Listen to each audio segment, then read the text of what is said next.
Hello students, स्वागत है आपका अपना YouTube channel the study hub pro में। आज देखेंगे हम लोग क्लास 6 के सेकंड चैप्टर जो है आपका पूर्ण संख्याओं पर मौलिक संक्रियाएं। चलिए वीडियो को स्टार्ट करते हैं। अभी तक आपने हमारा एप्लीकेशन नहीं इंस्टॉल किया तो क्लास 6 के लिए निब बैच के नाम से बैच आता है जो कि मात्र 29 रुपया में अवेलेबल है। अभी तुरंत इंस्टॉल करें और इसका जो भी एप्लीकेशन पे चलता है उसका लाभ लें। चलिए हम लोग क्वेश्चन को देखते हैं, थ्योरी पार्ट को देखते हैं। कहा क्या गया है कि भाई चैप्टर आपका है पूर्ण संख्याओं पर मौलिक संक्रिया। तो सबसे पहले हमें इसमें किस चीज को पढ़ना पड़ेगा। तो भाई सबसे पहले तो पूर्ण संख्या को समझना पड़ेगा कि पूर्ण संख्या किसको कहते हैं।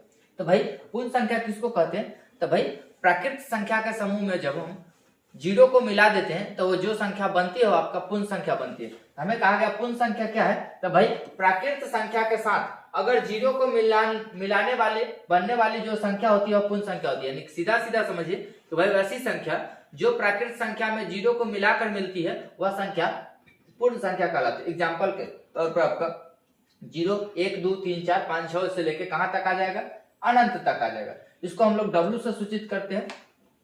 चलिए यहां तक कोई समस्या नहीं। उसके बाद हमारा क्या था, पूर्ण संख्याओं पर मौलिक संक्रियाएं था।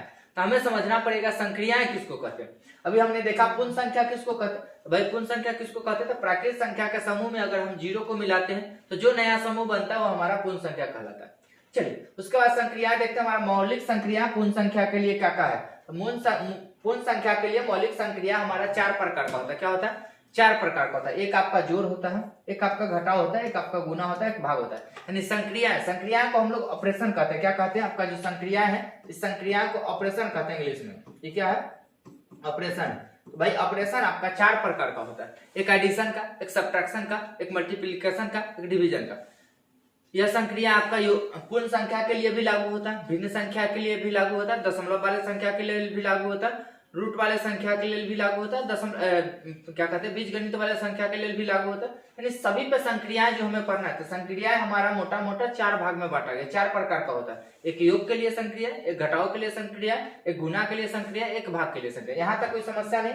चलिए आगे देखते हैं। आगे आपका योग किसको कहते हैं, तो 2 या 2 से अधिक संख्याओं का आपस में जोड़ना योग कहलाता है। क्या कहलाता है, योग। वही कहा गया 2 या 2 से अधिक पूर्ण संख्या को जब जोड़ते हैं तो जोड़ने की प्रक्रिया आपका क्या कहलाती है, योग कहलाती है। जोड़ने का जो क्रिया हुआ है कहलाती है। एग्जाम्पल के तौर पे आपका दिया एक 7 पूर्ण संख्या, एक 5 पूर्ण संख्या, इस दोनों को जोड़े तो जोड़ने पर जो योगफल कितना है 12। यह जो प्रक्रिया है यही क्या कहलाता है, योग कहलाता है।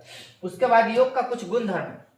योग का हमारा कुछ प्रॉपर्टीज है जिस प्रॉपर्टीज के आगे बेस पे आपका क्वेश्चन होगा। देखिए सबसे पहला प्रॉपर्टी है संबरक नियम। क्या है, क्लोजर प्रॉपर्टी के नाम से जानते हैं। क्लोजर प्रॉपर्टी क्या है, कहा गया 2 पूर्ण संख्याओं का योग हमेशा पूर्ण संख्या होता है। आपका संबरक नियम का कहना है कि भाई कोई 2 पूर्ण संख्या लेंगे अगर उसको योग कराएंगे तो हमेशा एक प्रकार का पूर्ण संख्या ही देगा। यह नियम क्या कहलाता है, संबरक नियम कहलाता है। एग्जाम्पल के तौर पर देखिए 4 एक पूर्ण संख्या था, 6 एक पूर्ण संख्या और इसका योगफल क्या है 10। 10 भी कैसी संख्या है, पूर्ण संख्या। तो संबरक नियम का कहना यही है कि भाई दो ऐसी संख्याएं जो पूर्ण हो, अगर इसको हम योगफल निकाले तो यह योगफल भी एक प्रकार का पूर्ण संख्या प्राप्त होती है।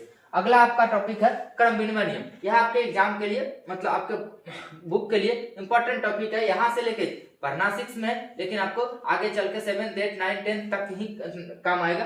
11, 12 में भी काम आता है, समझे। तो क्रम विनिमय नियम क्या है, तो भाई क्रम विनिमय नियम क्या है, क्रम विनिमय मतलब क्रम मतलब वह आपका सीक्वेंस, इसमें विनिमय मतलब परिवर्तन। यानी क्रम में परिवर्तन आता है, यह क्या कहलाता है, क्रम विनिमय। यानी कोई बच्चा यहाँ ठहरा था, एक बच्चा यहाँ ठहरा था, हम क्या किए इस बच्चे को आगे कर दिए, उस बच्चे को पीछे कर दिए। हुआ क्या इससे, इसके क्रम में विनिमय हो गया, क्रम में अदला बदली हो गया। तो क्रम में जो अदला बदली का क्रम है यही क्या कहलाता है, क्रम विनिमय कहलाता है। वही कहा गया कि भाई संख्याओं के क्रम बदलने पर योग में नहीं बदलता है, योग में कोई प्रभाव नहीं पड़ता है। यानी कि हम क्रम को बदल के योग कराएं तो कोई प्रभाव नहीं पड़ता है। यही नियम क्या कहलाता है, क्रम विनिमय नियम। वही कहा गया मान लीजिए एक संख्या आपका ए है, दूसरी संख्या बी है। अगर हम ए जोड़ बी करें और कोई दूसरा बच्चा क्रम बदल दे, यानी बी को पहले रख दे, ए को बाद में रख दे, तो इसके योगफल पर कोई अंतर नहीं पड़ता, कोई प्रभाव नहीं पड़ता। एग्जाम्पल के तौर पर देखिए 3, कोई बच्चा 3 जोड़ 7 किया, दूसरा बच्चा इसी को क्या कर दिया 7 जोड़ 3 कर दिया, तो यह भी आपका 10 आ जाएगा, यह भी आपका क्या आ जाएगा 10। तो देखिए योगफल में कोई फर्क नहीं पड़ा। यह नियम किसको नियम कहलाता है, क्रम विनिमय नियम कहलाता है। यहाँ से क्वेश्चन आपसे पूछ सकता है क्या, तो यहाँ कहेगा ए जोड़ बी इधर रख देगा, बराबर इधर कहेगा बी जोड़ बी जोड़ आपका डैश। तो क्रम विनिमय नियम के आधार पर यहाँ क्या हो जाएगा, ए हो जाएगा। तो क्रम विनिमय नियम समझिए, इसके आधार पे आपको क्वेश्चन भी प्रैक्टिस करनी पड़ेगी। चलिए, क्रम विनिमय नियम के बाद है आपका साहचर्य नियम।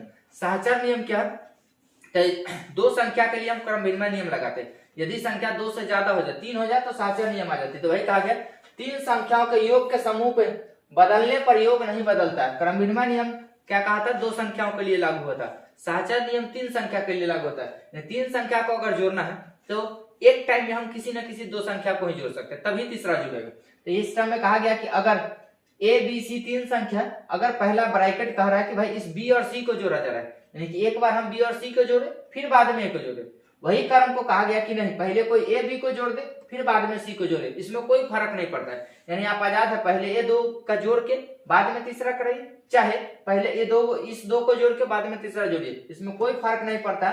यह किस नियम के आधार पर सिद्ध है, ये आपका साहचर्य नियम के आधार पर सिद्ध है। किस नियम के आधार पर, साहचर्य नियम पे। कहीं भी दिक्कत है तो आप कमेंट करें।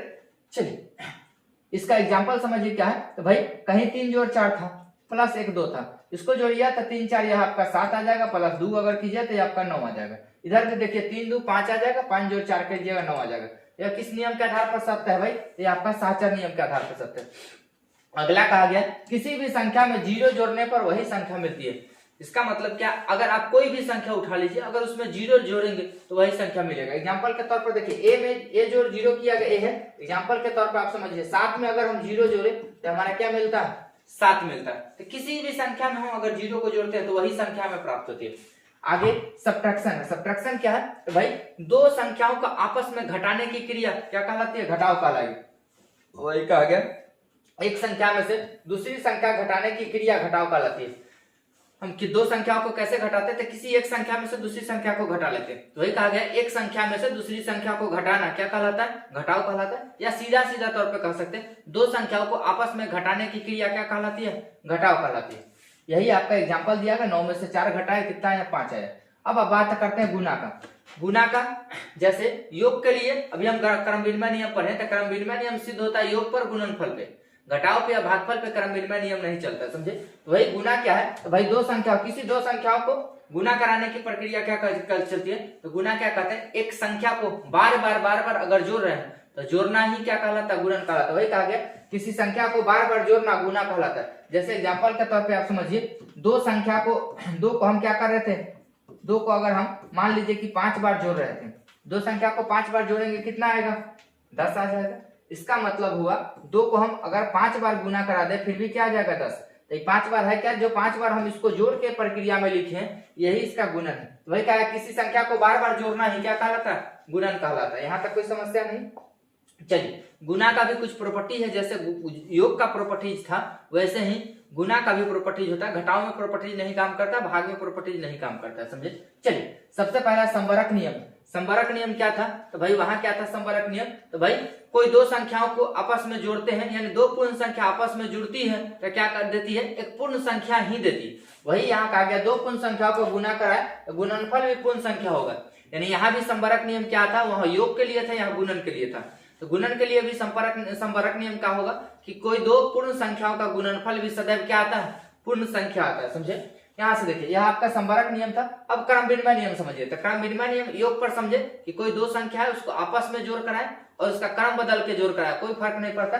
गुना में भी वही होगा। गुना में एक संख्या ए था, एक बी था, अगर हम इसका क्रम बदल दे तो यह बी गुने ए हो जाएगा, यानी ए गुने बी बराबर होता है किसके, बी गुने ए के। किस नियम के आधार पर, क्रम विनिमय नियम के आधार पर। अब साहचर्य नियम, साहचर्य नियम जो था वह 3 संख्या पे लागू होता था। यहाँ भी साहचर्य नियम 3 संख्या पे लागू होगा। इसका कहने का मतलब, या ब्रैकेट का कहने का मतलब, कोई बच्चा पहले बी और सी का मल्टीप्लाई करे बाद में ए का मल्टीप्लाई करे, इसमें कोई फर्क नहीं आएगा। अगर कोई बच्चा ए बी के मल्टीप्लाई करा के बाद में सी का मल्टीप्लाई करे, तो यह किस नियम के आधार पर सिद्ध है, ये आपका साहचर्य नियम के आधार पर सिद्ध है। इसके बाद कहा गया, किसी भी संख्या में 1 से गुना करने पर वही संख्या मिलता है। अगर किसी संख्या में 1 से मल्टीप्लाई कराएंगे तो हमें वही संख्या मिलेगी। जैसे एग्जांपल के तौर पे a इंटू 1 बराबर 1 होगा। एग्जांपल के तौर पर देख सकते हैं, 5 गुने अगर हम 1 कराएं तो वही संख्या 5 ही हमें मिलेगी। वही कहा गया, किसी भी संख्या में अगर हम 1 से मल्टीप्लाई कराएं तो वही मिलती है। उसके बाद कहा गया, किसी भी संख्या में अगर हम 0 से गुना कर रहे तो पूरा परिणाम 0 हो जाता है। जैसे हम a में 0 से कराए तो 0 हो जाएगा, उसी प्रकार अगर हम 9 में 0 से करा दे तो यह भी मान पूरा पूरा क्या हो जाएगा, 0 हो जाएगा। उम्मीद है यहाँ तक आपको कोई समस्या नहीं आ रही होगी। चलिए अगला नियम है जो कि आपके चैप्टर का मोस्ट इंपॉर्टेंट नियम है। क्या है, मोस्ट इंपॉर्टेंट है। यह आपके लिए और आपके आगे चलने वाले भविष्य के लिए सभी में यह नियम काम आएंगे। इंपॉर्टेंट नियम क्या है, वितरण नियम। इसको क्या कहते हैं, वितरण नियम। वितरण नियम क्या चलता है कि कहीं कोई दो संख्या योग में था, उसके बाहर से कोई संख्या गुना में आ जाए। जैसे देखिए यहाँ बी और सी हमारा किस चीज में था, योग में था, और बाहर से एक संख्या आया ए जो इस पर क्या कर रहा है, गुना की प्रक्रिया कर रहा है। तो भाई देखिए कोई दो संख्या जोड़ या घटाव में रहे, उस पर गुना लगे तो इसको कहते हैं गुना, वितरण नियम। क्या कहते हैं, वितरण नियम। इसका अगर पूरा नाम देखे, पूरा देखे तो यहाँ योग पर है तो कहेंगे योग पर गुणन का वितरण नियम। इसका पूरा नाम अगर देखे तो योग पर गुणन का वितरण नियम है। या क्या है, योग पर, यहाँ योग है तो योग पर कहेंगे। अगर अंतर होता है यानी माइनस होता है तो वियोग हो जाता है। वियोग पर गुणन का वितरण नियम। वितरण नियम काम कैसे करता है, देखिए जो भी संख्या जोड़ में था, बाहर जो मल्टीप्लाई में था, एक बार इसमें भी मल्टीप्लाई कराए, एक बार इसमें भी मल्टीप्लाई कराएगा। यानी ए जब बी में मल्टीप्लाई कराएगा तो ए बी बनेगा, बीच में जोड़ का चिन्ह था तो जोड़ रहेगा, और ए में जब सी से मल्टीप्लाई कराइएगा तो यह एसी आएगा।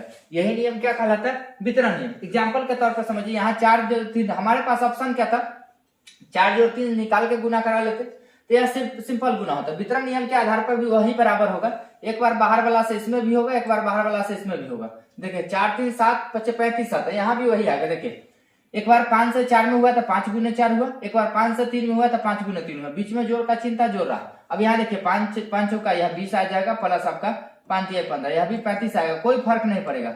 लेकिन हमने जो गुना का प्रक्रिया लगाया किस नियम के आधार पर लगाया, वितरण नियम के आधार पर लगाया था। आगे चल के क्वेश्चन एक्सरसाइज में हम देखेंगे, एक्सरसाइज में आएगा, कहेगा क्या, वितरण नियम के आधार पर ही इस प्रश्न को हल करें। तो उस समय हम डायरेक्ट इसको जोड़ घटाव नहीं करा सकते, उस समय हमें इस प्रकार का वितरण नियम में तोड़ना पड़ेगा और तोड़ के ही गुना भाग कराना पड़ेगा। यहाँ तो कोई दिक्कत नहीं है। चलिए आगे आपका टॉपिक है आपका भाग। क्या है, भाग। भाग क्या है, तो किसी भी संख्या को बराबर बराबर बांटना भाग कहलाता है। किसी भी संख्या को हम बराबर बराबर टुकड़े में बांट रहे थे, क्या कहलाता है, भाग कहलाता है। एग्जाम्पल के तौर पे 12 भागा 3, यानी कि भाई हम 12 को 3 भाग में बांटना चाह रहे हैं, भाई एक का हिस्सा कितना आ जाएगा, 4, 4 4 4 करके आपका 12 आ जाएगा। तो वही कहा गया कि भाई 12 को कितने हिस्से में बांटना है, 3 हिस्सा में। तो किसी भी संख्या को बराबर बराबर भागों में बांटना भाग कहलाता है, या आपका भाग आ जाएगा।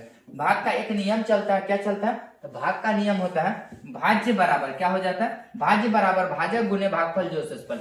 यह है क्या, इसको एग्जाम्पल के तौर पर समझिए। क्या है, जैसे आपको कहे 12 भागा 3 कहे थे, तो आप क्या कीजिएगा, इस वाले संख्या में भाग दिया जाता है, तो ये आपका 12 यहाँ आ जाएगा, यहाँ आपका 3 आ जाएगा। तो जिसमें भाग दिया जा रहा है यह भाज्य है। क्या है, भाज्य है। इसको हम लोग क्या कहते हैं, भाज्य। जिससे भाग देते हैं आपका भाजक होता है। क्या होता है, भाजक होता है। भाग देने के बाद परिणाम जो यहाँ आता है, ये आपका भागफल कहलाता है। क्या कहलाता है, भागफल कहलाता है। और नीचे जो घट के जो आता है ये आपका शेषफल है। क्या है, शेषफल, शेषफल है आपका। तो देखिए इसमें क्या संबंध चला कि यह भाज्य और भाजक, भागफल, इसका दोनों का गुणनफल बराबर योग करेंगे इसके तो इसके बराबर होगा। यह नियम का वही कहना है कि भाजक गुने भागफल, यानी भाजक यह है, यह गुने यह, इस दोनों में क्या कराया जाएगा, गुना। उसके बाद इसको लेकर क्या कराया जाएगा, प्लस, तो यह बराबर हो जाएगा किसके, इसके। तो देखिए भाजक गुने भागफल जोड़ शेषफल, यह नियम का कहना यही है कि भाई आप भाग अगर बना रहे हैं, भाग अगर सही समझे, तो यह नियम कितना आएगा, इसको और इसको गुना कराने के बाद इसको जोड़ेंगे तो इसके बराबर आ जाएगा। यहाँ तक कोई दिक्कत नहीं होनी चाहिए। आपके थ्योरी में बस इतना ही था। फिर मिलेंगे क्वेश्चन वाले पार्ट के साथ।